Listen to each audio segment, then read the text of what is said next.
জয় শ্রী রামকৃষ্ণ। ঠাকুর বলেছেন, জীবনের উদ্দেশ্য ঈশ্বর লাভ। তাই বলছি, কর্ম আদিকাণ্ড। কর্ম জীবনের উদ্দেশ্য নয়। সাধন করে আরও এগিয়ে পড়ো। সাধন করতে করতে আরও এগিয়ে পড়লে শেষে জানতে পারবে যে ঈশ্বরই বস্তু আর সব অবস্তু। ঈশ্বর লাভই জীবনের উদ্দেশ্য। একজন কাঠুরে বনে কাঠ কাটতে গিয়েছিল। হঠাৎ এক ব্রহ্মচারীর সঙ্গে দেখা হলো।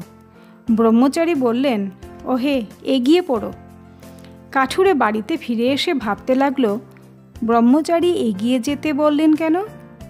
এই রকমে কিছুদিন যায়।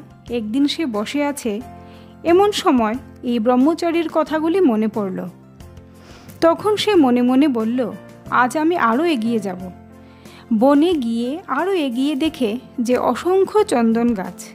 তখন আনন্দে গাড়ি গাড়ি চন্দনের কাঠ নিয়ে এলো আর বাজারে বেচে খুব বড় মানুষ হয়ে গেল। এই রকমই কিছুদিন যায়। আরও একদিন মনে পড়ল, ব্রহ্মচারী বলেছেন এগিয়ে পড়ো।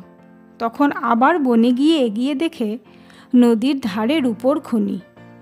এ কথা সে স্বপ্নেও ভাবে নাই। তখন খনি থেকে কেবল রূপো নিয়ে গিয়ে বিক্রি করতে লাগলো। এত টাকা হলো যে আন্ডিল হয়ে গেল।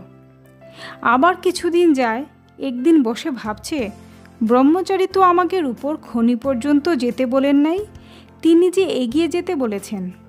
এবার নদীর পাড়ে গিয়ে দেখে সোনার খনি।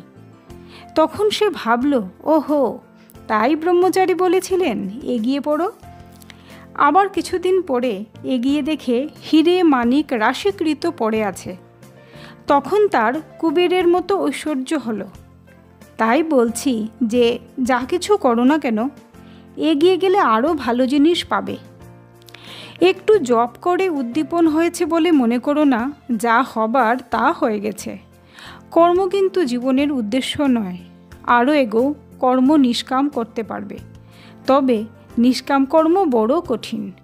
তাই ভক্তি করে বেকুল হয়ে তাকে প্রার্থনা করো, হে ঈশ্বর, তোমার পাদপদ্মে ভক্তি দাও আর কর্ম করিয়ে দাও, আর যেটুকু রাখবে সেটুকু কর্ম যেন নিষ্কাম হয়ে করতে পারি।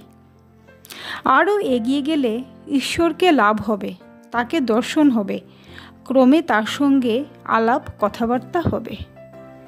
জয়তু শ্রী রামকৃষ্ণ।